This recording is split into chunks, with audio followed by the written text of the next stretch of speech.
भाई साहब, आज से 25 साल पहले आजाद हुआ देश,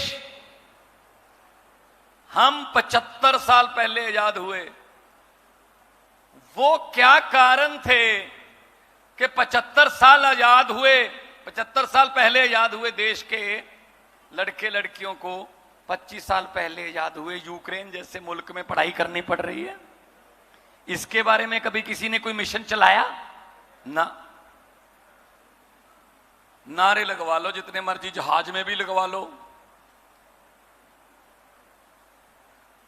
तो मेडिकल की पढ़ाई में हमारे बच्चे किसी से कम नहीं है। अमेरिका में बहुत भारी परसेंटेज में जो डॉक्टर हैं वो इंडियन हैं। क्यों काम करते हैं वहां जहां उनको डिग्री के मुताबिक काम नहीं मिलता? इसको बोलते हैं ब्रेन ड्रेन। हमारा दिमाग जो है वो उधर जा रहा है। इंजीनियर, डॉक्टर, साइंटिस्ट, रिसर्चर वहां जा रहे हैं। चले तो जाते हैं वहां, लेकिन मन उनका यहीं है। वो दिवाली मनाने, बैसाखी मनाने, लोहड़ी मनाने यहीं आते हैं, लेकिन उनको वतन में काम नहीं मिल रहा। शहीद आजम भगत सिंह, राजगुरु सुखदेव, करतार सिंह सराभा, लाला लाजपत राय, अशफाक उल्लाह, चंद्रशेखर आजाद जैसे हजारों शहीदों ने अपने प्राणों की बलि दी, आहुति दी अंग्रेजों को इस मुल्क से निकालने के लिए। लेकिन आज भगत सिंह की उम्र के 22-23 साल के नौजवान लड़के, भगत सिंह, राजगुरु सुखदेव के वारिस, मां की बालियां बेचकर, गहने बेचकर, पिता की जमीन बेचकर 30-30 लाख, 40-40 लाख रुपए लेके घूम रहे हैं ट्रैवल एजेंटों के पास। किस काम के लिए? अंग्रेजों के पास पहुंचने के लिए। अगर उनके पास 40-40 लाख देकर उनके पास ही जाना था, फिर शहीद भगत सिंह जैसे शहीदों को शहीद करवाने की क्या जरूरत थी? वो भी 80-80, 90-90 साल की उम्र जीते, अंग्रेजों को यही रख लेते भाई। वो अंग्रेज चले गए, ये हमारे वाले आ गए, रिकॉर्ड तोड़ दिए भाई साहब। आज इंग्लैंड के अंग्रेज भी शर्मिंदा होंगे कि 200 साल में हमसे उतना नहीं लूटा गया जितने भारत वाले 200 दिन में लूट लेते हैं। वैसे ये ताली बजाने की बात नहीं है, ये कुछ बदलाव करने की बात है। लूट रहे हैं, हर रोज घोटाले निकल रहे हैं। ये इतने 100 करोड़, ये इतने 1000 करोड़, इतने 1000 करोड़, इतने बड़े बड़े घोटाले किए हैं। आम लोगों के भी दिमाग ऊपर उठा दिए। 5-7 करोड़ के घोटाले की खबर हम अखबार में पढ़ना बंद कर चुके हैं। छोड़ो यार, ये तो छोटा मोटा चोर होगा, कोई बड़ी बात करो यार। किसको लूट रहे हैं? हमको ही लूट रहे हैं। तो ये लूट बंद करनी है। जैसे ही ये लूट बंद हो जाएगी, जनता के टैक्स का पैसा जनता पर ही खर्च होने लगेगा। इंफ्रास्ट्रक्चर के रूप में, अच्छे स्कूलों के रूप में, सड़कों के रूप में, मुफ्त बिजली के रूप में, अच्छे अस्पतालों के रूप में आपके पास आपका पैसा आएगा। तब हम कहेंगे कि आजादी है, तब हम कह सकते हैं हम आजाद हैं। वरना अंग्रेजों ने हमें 200 साल इकट्ठे गुलामी दी, हमारे यहां 5-5 साल की बारियां चल रही हैं।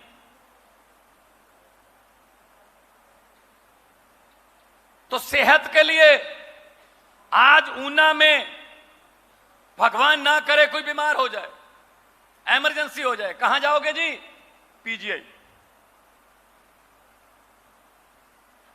पीजीआई यहां से 2.5 घंटे का रास्ता है।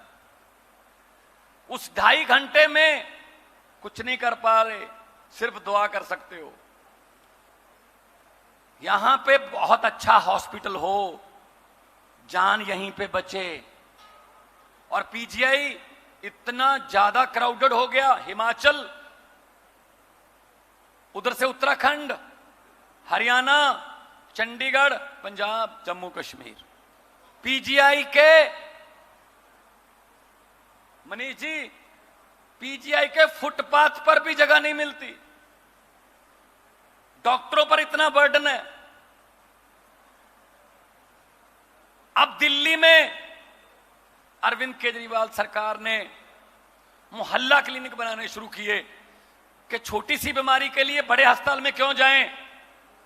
पंजाब में हमने अभी 6 महीने हुए नहीं, 75 में आजादी दिवस पे 75 आम आदमी पार्टी क्लिनिक खोले हैं। 90% लोग वहीं से दवाई लेके घर वापस जा रहे हैं, बड़े अस्पतालों में नहीं जा रहे। डिप्रेशन की दवाई है, खांसी बुखार की दवाई है, ब्लड प्रेशर का मरीज है कोई, 100 के करीब उनके ब्लड टेस्ट होते हैं वहां पे। एक डॉक्टर बैठा है, फार्मासिस्ट बैठा है, उनके टेस्ट लिए जाते हैं, लेबोरेटरी से रिपोर्ट आती है, उसके हिसाब से दवाई दी जाती है, और दवाई बिल्कुल मुफ्त, बिल्कुल मुफ्त। अभी हमारे यहां 10 दिन, अभी 15 अगस्त को खुले थे, आज 25 है, 10 दिन में जो हमारा रिकॉर्ड है, पहले दिन सिर्फ 1500 थे क्योंकि उस दिन खुले थे, उसके बाद 3500, उसके बाद 4500, 5000, 5700, 6000, अभी ये संख्या बढ़ती जा रही है। हमें 2 शिफ्टों में चलाने पड़ेंगे ये मोहल्ला क्लिनिक, क्योंकि लोग कहते हैं जी पहली बार हुआ है किसी ने हमारी सेहत के बारे में भी सोचा है। वरना गरीब आदमी को कोई बीमारी हो जाए, गंभीर बीमारी हो जाए, तो वो खुद कह देता है मेरा इलाज मत करवाना प्राइवेट में, जो 4 बिघे जमीन है बिक जाएगी, जो पैसे हैं बैंक में वो मेरे पे खर्च हो जाएंगे, कोई बात नहीं, मैंने तो अपनी जिंदगी जितनी जी ली थी जी ली। वो 4पाई पर पूरा परिवार उसको 4पाई पर डालकर बैठा है, इंतजार कर रहा है कब श्वास जो हैं पूरे होंगे और संस्कार करेंगे। ये हालत हो गई है हमारी। प्राइवेट में इलाज कैसे करवाएं? इन्होंने क्या किया, ये बीजेपी कांग्रेसियों ने, इन्होंने प्राइवेट वालों को मार्केट बना के दी। इन्होंने करोड़ों रुपए लिए और प्राइवेट वालों को बोला देखो सरकारी हम खत्म कर रहे हैं, सरकारी अस्पताल में एक मशीन, जैसा कि सुरजीत जी बोल रहे थे, 3-3 साल ठीक नहीं होगी, सरकारी अस्पताल में कोई दवाई नहीं मिलेगी, तो लोग सरकारी अस्पताल में आना बंद कर देंगे। तुम शीशे वाला प्राइवेट हॉस्पिटल खोलो, तुम्हें मार्केट बना के दे दी, कितने कस्टमर दे दिए। ऐसी स्कूलों का किया। सरकारी स्कूलों में पढ़ाई बंद, सरकारी स्कूलों में इंफ्रास्ट्रक्चर नहीं है, पीने को पानी नहीं है, बाथरूम नहीं है, जो 2 टीचर हैं उनकी ड्यूटी कहीं और लगी हुई है, और उनको प्राइवेट वालों को बोला देखो सरकारी वाले हमने बंद कर दिए, तुम अपने शीशे वाले प्राइवेट स्कूल खोलो, लोगों को लूटो। हमने कितने कस्टमर आपको दे दिए। ये कस्टमर देते हैं प्राइवेट को, और हम क्या कहते हैं, हम ये कहते हैं अगर स्कूल की हालत ठीक नहीं है उसको बंद नहीं करना, उसको ठीक करना है, फिर अच्छा करना है, फिर शानदार करना है। फिर एक दिन ऐसा आएगा कि हमारे पास सरकारी स्कूल में एडमिशन लेने के लिए सिफारिशें आती हैं दिल्ली में, प्राइवेट के लिए नहीं आती, क्योंकि पढ़ाई का लेवल ऊपर हो गया। अभी हम पंजाब में 16 मेडिकल कॉलेज खोल रहे हैं जी, 9 हमारे पास पहले हैं, 25 हो जाएंगे, 23 जिले हैं, हर जिले में एक मेडिकल कॉलेज खुलेगा, और मेडिकल कॉलेज का मतलब मेडिकल कॉलेज है। हम बनाते हैं, हम जो बात कहते हैं वो करते हैं, जो नहीं कर सकते वो कहते नहीं हैं। अभी आपने सुना होगा पिछले दिनों हमें टारगेट करके बिना हमारी पार्टी का नाम लिए प्रधानमंत्री जी बोल रहे थे ये मुफ्त की रेवड़ियां बांटते हैं, ये फ्री बिजली, ये फ्री पानी, ये औरतों को फ्री सफर बसों में, ये फ्री मेडिकल, फ्री दवाइयां, ये फ्री की रेवड़ियां हैं, ये कल्चर हमें बंद करना पड़ेगा, फ्री की रेवड़ियों से देश आगे नहीं बढ़ेगा। ये कहा था ना, झूठ तो नहीं बोल रहा ना मैं पूछना चाहता हूं प्रधानमंत्री जी, ये तो चलो टैक्स का पैसा है, हम उनको लोगों को वापस दे रहे हैं, भ्रष्टाचार को बंद किया, लीकेज बंद की तो पैसे आए, लोगों को वापस दे रहे हैं, कर्जा नहीं ले रही दिल्ली सरकार, कर्जा 1 रुपए का भी नहीं ले रही, लोगों का पैसा लोगों को दे रहे हैं, आप इसको फ्री रेवड़ी कहते हो। जो आपने हर आदमी के खाते में 15 लाख वाला पापड़ बेचा था वो कहां गया? हर आदमी के खाते में 15 लाख आ जाएगा। नारा क्या दिया था? बहुत हुई महंगाई की मार, अब की बार बीजेपी सरकार। अभी यहां आपके यहां तो तेल मैंने सुना है बहुत सस्ता है, ऐसा टीका लगाते हैं पता ही नहीं चलता। 12 बजे तेल का भाव कुछ और होता है, 2 बजे कुछ और, शाम 6 बजे तक कुछ और, सुबह जब जगते हैं कुछ और, पता ही नहीं चलता जी कब टीका लग गया। और पैसा किसका? पब्लिक का। आप ये मत समझना कि जी जो बैंकों वालों को लूट के चले गए, ये नीरव मोदी, ये विजय माल्या, ये तो बैंकों को लूट गए जी, हमें थोड़ी कुछ कहा है उन्होंने। नहीं नहीं नहीं नहीं, आपका पैसा है वो। आप कहोगे हमारा पैसा, हम तो जानते नहीं उनको। मैं उनकी पहचान कराता हूं आपसे कैसे है। टैक्स देते हो आप, कब देते हो टैक्स? आप कहते हो हम कब टैक्स देते हैं? सुबह जगते हो, चाय बनानी है, गैस है तो लाइटर, जैसे ही लाइटर दबाया टैक्स शुरू, गैस पर टैक्स है। चूल्हा है तो माचिस, जैसी तीली जलाई टैक्स शुरू, उसमें चाय पत्ती डाली टैक्स, उसमें चीनी डाली टैक्स, दूध डाला टैक्स, मोबाइल फोन यूज किया टैक्स, मोटरसाइकिल स्टार्ट किया टैक्स, वहां से फोन किया ठीक ठाक पहुंच गए टैक्स, घर पे आए फिर चाय बनाई टैक्स, शाम को खाना खाया, सब्जियां, नमक मिर्च उसमें टैक्स, उसके बाद शाम को बेडरूम में गए, अपने बेड पर आराम से सोने से पहले लाइट बंद कर दी और बोले चलो अब कोई टैक्स नहीं है। नहीं भाई साहब, पंखा चल रहा है ऊपर, टैक्स, और ठंड में हीटर चल रहा है, टैक्स। हम तो सोते हुए भी टैक्स दे रहे हैं, 24 घंटे टैक्स दे रही है देश की जनता, तो खजाने खाली कैसे हो जाते हैं? जब पब्लिक की बारी होती है तब खजाना खाली क्यों हो जाता है? इनकी बारी क्यों नहीं होता? यही दिक्कत है बस। अदरवाइज वरना हमें क्या जरूरत थी राजनीति में आने की? मैं अच्छा भला कलाकार था,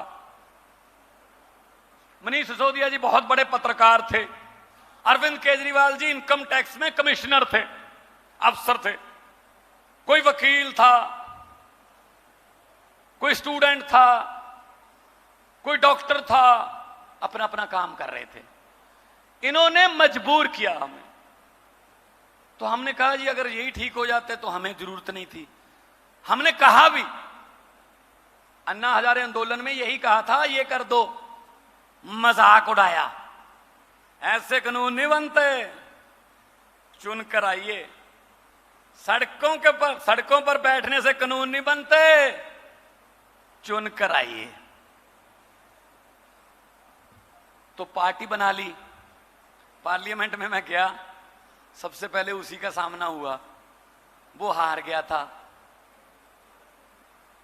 राज्यसभा से आया था, लोकसभा में हार गया था। मैंने कहा सर आप कहते थे सबसे ज्यादा चुन के आइए, चुन के आइए। हम तो चुन के आ गए, आप तो चुन के आओ ना। फिर आप उधर से आ रहे हो, आप चोर मोरी से आ रहे हो। तो भाई साहब इन्होंने जिसको जनता पसंद नहीं करती उसको उधर ले जाते हैं। राज्यसभा बनी है अच्छे लोगों के लिए, वहां IIT के प्रोफेसर जाएं, वहां भज्जी जैसे खिलाड़ी जाएं, वहां पर्यावरण को प्यार करने वाले जाएं, पत्रकार बड़े जाएं, खिलाड़ी बड़े बड़े जाएं, कल्चर को प्रमोट करने वाले लोग जाएं। लेकिन ये इनके सारे उधर से हैं। फिर इलेक्शन कराने की जरूरत है क्या? क्या जरूरत है? उधर से लाने हैं। तो इसलिए मैं कह रहा हूं कि ये पार्टी आम लोगों की पार्टी है। मैं एक टीचर का बेटा हूं, कभी नहीं सोचा था जिंदगी में राजनीति में आऊंगा, कभी नहीं सोचा था MP बनूंगा, फिर कभी भी नहीं सोचा था कि CM बन जाऊंगा। लेकिन हाँ इतना सोचा था कि देश को आगे बढ़ाना है, उसके लिए जिम्मेदारी जो भी मिल जाए वो करते रहेंगे, वो निभाते रहेंगे। तो आज हेल्थ की बारी है, सेहत की बारी है। नेताओं के तो सर में भी पीड़ हो न्यूयॉर्क, इनका ऑपरेशन लंदन से कम नहीं, क्योंकि उनको पता है कि डॉक्टर हम ही ने रखे हैं। उनको पता है यहां नहीं होगा ठीक है, ये तो पब्लिक के लिए रखे हुए हैं।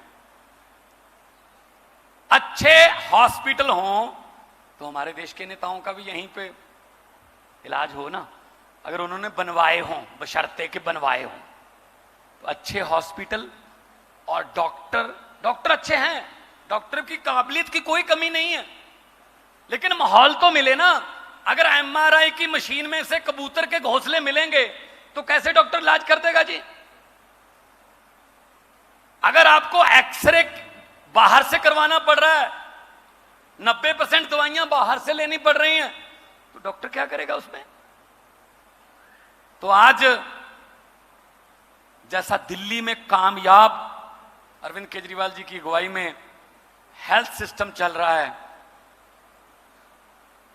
जैसा पंजाब में हम शुरू कर चुके हैं, हॉस्पिटल, आम आदमी क्लिनिक, डिस्पेंसरियां, जैसा दिल्ली और पंजाब में हो चुका है, बिल्कुल उससे भी ज्यादा अपडेटेड हिमाचल प्रदेश में आज गारंटी देने आए। अभी मन से बोलते हुए कहा गया था कि हम हिमाचल वाले हैं, फौज में जाने का जुनून है। पंजाब में भी यही है, हमें भी फौज में जाने का जुनून है। देश की आजादी में 80% कुर्बानियां, और आजादी को कायम रखने के लिए भी आज सीने हिमाचल के नौजवानों के, पंजाब के नौजवानों के सीने जो हैं गोलियों के सामने खड़े हैं। ये समझते हैं शायद ये नौकरी है। तो इसलिए अरविंद केजरीवाल जी ने फैसला किया था, दिल्ली का कोई भी फौजी जवान अगर बॉर्डर पर जब ड्यूटी के दौरान शहीद होता है तो उसको 1 करोड़ रुपए उसके परिवार को, देखो उसकी जिंदगी की कोई कीमत नहीं है, पर 1 करोड़ रुपए उसको मिल जाए तो परिवार आर्थिक तौर पर जो है आत्मनिर्भर हो जाता है, कुछ काम धंधा हो जाता है। तो पहले दिल्ली में लागू किया 1 करोड़, पंजाब में हमने 1 करोड़ की राशि का ऐलान किया, और जितने भी कभी ना कभी कोई भगवान ना करे ऐसी घटना होती है तो हम वहां जाके 1 करोड़ की राशि देते हैं, और यही हिमाचल में शुरू करने वाले। इनसे क्या मिलता था पहले? खबरों में पढ़ते थे, शहीद की विधवा को सिलाई मशीन। ये हमारी कुर्बानियों का मोल डालेंगे। ये राष्ट्रवाद पढ़ा रहे हैं हमें, ये हमें देशभक्ति सिखा रहे हैं। हमें तो तिरंगे में लिपटकर आने का शौक है। हर घर में, पंजाब में हर घर में, हिमाचल में कोई ना कोई बुत बना हुआ है, चाहे वो कारगिल वाला शहीद है, चाहे 65 वाला, चाहे 71 वाला। हम तो शहीदों की भूमि, वीर भूमि है। तो वहां पर अस्पताल, अच्छे अस्पताल और दूर दराज, क्योंकि अभी भी मुझे सुनकर दुख हुआ कि अभी भी अगर कोई प्रेग्नेंट लेडी दूर दराज गांव में हो, उसको अभी भी 4 आदमी जो हैं चारपाई पर उठाकर लेके आते हैं। मना लो 75 साल, क्या क्या क्या खोया, क्या पाया, ये हिसाब लगाना कि अभी भी हमारी ये हालत है। पता नहीं कितनी महिलाओं की मौत हो जाती होगी, वहां तक दवाई नहीं पहुंचती।